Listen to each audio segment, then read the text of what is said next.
Joffrey Baratheon, first of his name, but was it the most satisfying death in TV history? Welcome back, guys, to Fog Entertainment. Yeah, a wee bit more than he could chew, didn't he? That's what happened to Joffrey. It was a wedding of sorts, and tell you what, it was crazy, wasn't it? We had dwarfs dancing about with a big bearded dragon with a big massive tongue. He poured wine over Tyrion. You thought Joffrey was going to get the last laugh, but no, someone got the last laugh. Who was it? Well, doesn't really matter who got the last laugh. I think everybody kind of got the last laugh with Joffrey. I mean, who's honestly bothered by the death of Joffrey? If we're being brutally honest, like, who was bothered by it?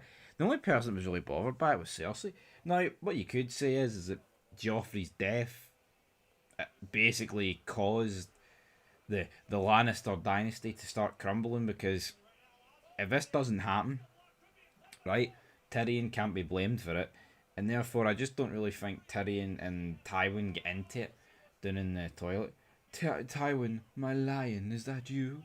And then Shay gets killed as well, which, by the way, I thought was completely and utterly fantastic. Definitely deserved it. But I think it just goes to show like that Shay character, man. You feel like she's a good character and like loyal to Tyrion, but maybe the whore comment really tipped her over the edge. I'm not too sure. Either or, she's dead, and so's Tywin. But back to Joffrey. Time to hear what our initial thoughts were when we reacted to his death all those years ago. Joffrey likes some pie. He wants to wash it down with more wine, so he tells his uncle, pour me more wine.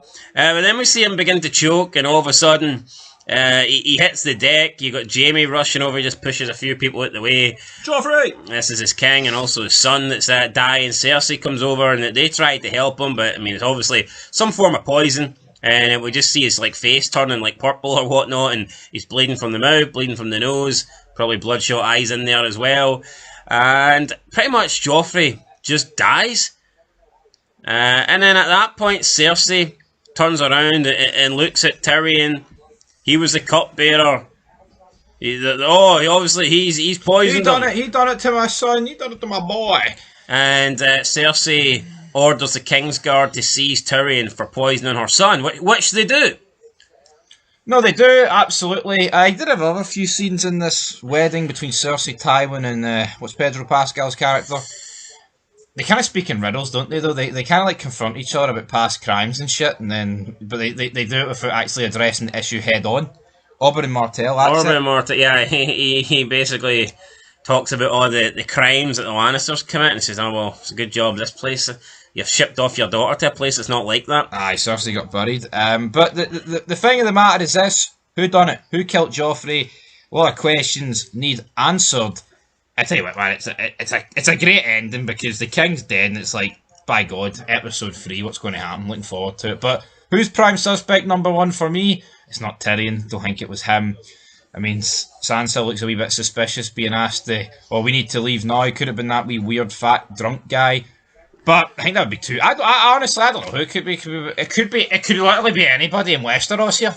Could be. He's got a lot of enemies. Who would you go with? It'd be funny if it was Tywin. I even know it's not him, like, but yeah, I don't know. We'll have to wait and see. I'm looking forward to it. Will we get the answer in episode 3, or will it be dragged out maybe over the course of season 4?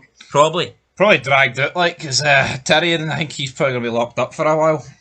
That is labelled as one of the most satisfying deaths in TV history, Joffrey's, and the way you got to look at it is, right, is it? Now, there's a lot of TV shows out there, right? Is it the most satisfying death in Game of Thrones? Well, I've only watched 4 seasons so far. I don't think anyone's death even comes close to Joffrey's. Like, I didn't want Tywin to die. And I actually liked the character of Joffrey. I didn't really want him to die, but I know why it made sense. So it is kind of complicated to say. Well, I mean, it was satisfying. I'm not going to spin that, but I feel like with Tywin, I wasn't happy with the way Tywin died, and I think it should have been done a lot better. And it was satisfying, Joffrey's death, but I do think people could still think that he got off too easy. At the end of the day, which would you be wrong to think that? Probably not. And and then the fallout of it. I think the fallout could have been handled better, man. I don't know. Like the king dies, and that's kind of it. That's your whack. That's it. They move on.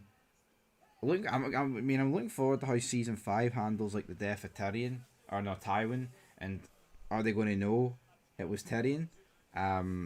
Is Jaime going to be held responsible in some degree because he let Tyrion go?